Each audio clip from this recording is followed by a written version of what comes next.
শারদীয়ার আনন্দ মানে শুধুমাত্র নতুন পোশাক বা মণ্ডপ পরিক্রমা নয়, এই সময়টা নিজেকে নতুনভাবে গড়ে তোলার এক অনন্য সুযোগ।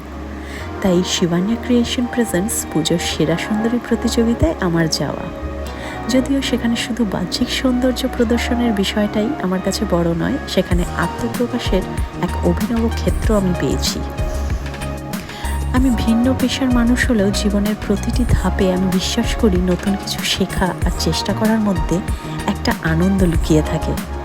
পুজোর এই শুভক্ষণে নতুন কিছু করার যাত্রায় নিজেকে যুক্ত করে আমার ভীষণ আনন্দ হচ্ছে এবং আমার ব্যক্তিত্ব বা অভিজ্ঞতার দিগন্তটাও অনেকটা প্রসারিত হয়েছে।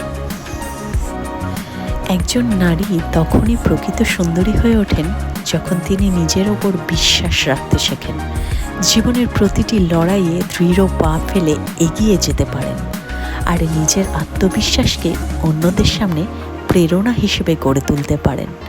আমার চারপাশে এমন অনেক নারীকে আমি দেখি যারা প্রত্যেকেই একজন লড়াকু, একজন যোদ্ধা। তাদের সংগ্রাম, তাদের হাসি, তাদের অদম্য ইচ্ছাশক্তি আমার কাছে সত্যিকারের সৌন্দর্যের পরিচয়। তাই আমার চোখে পুজোর আসল সেরা সুন্দরী তারাই যারা জীবনের কঠিন পথ পেরিয়েও মাথা উঁচু করে দাঁড়ায়, নিজেকে ভালোবাসতে জানে এবং নিজেকে ভালোবাসলেই তো তবেই অন্যকে ভালোবাসা যায়, ভালো রাখা যায়। বাহ্যিক রূপ তো সময়ের সঙ্গে ম্লান হয়ে যায়, কিন্তু ভেতরের আত্মবিশ্বাস, সাহস নারীর প্রকৃত অলংকার, যা তাকে সর্বদা দীপ্ত রাখে। আমি এই প্রতিযোগিতাটিকে কখনোই প্রতিযোগিতা হিসেবে দেখিনি। আমার কাছে পুজোর সেরা সুন্দরী একটা আলাদা অভিজ্ঞতা। শিবান্যা ক্রিয়েশনকে অনেক ধন্যবাদ আমাকে এই সুযোগটা করে দেওয়ার জন্য, যেখানে আমি নিজেকে নতুনভাবে আবিষ্কার করার সুযোগ পেয়েছি।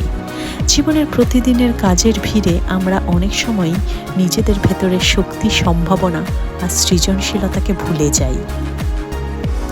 তাই এই মঞ্চ আমাকে মনে করিয়ে দিয়েছে বাহ্যিক সৌন্দর্যের চেয়েও বেশি জরুরি হলো আত্মবিশ্বাস, ব্যক্তিত্ব আর নিজের ভেতরের দীপ্তি প্রকাশ করার ক্ষমতা।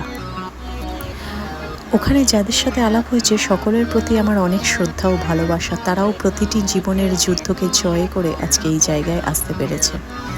তাই এই প্রতিযোগিতা আত্ম অন্বেষণের আর আত্মবিশ্বাস গড়ে তোলার অভিজ্ঞতা।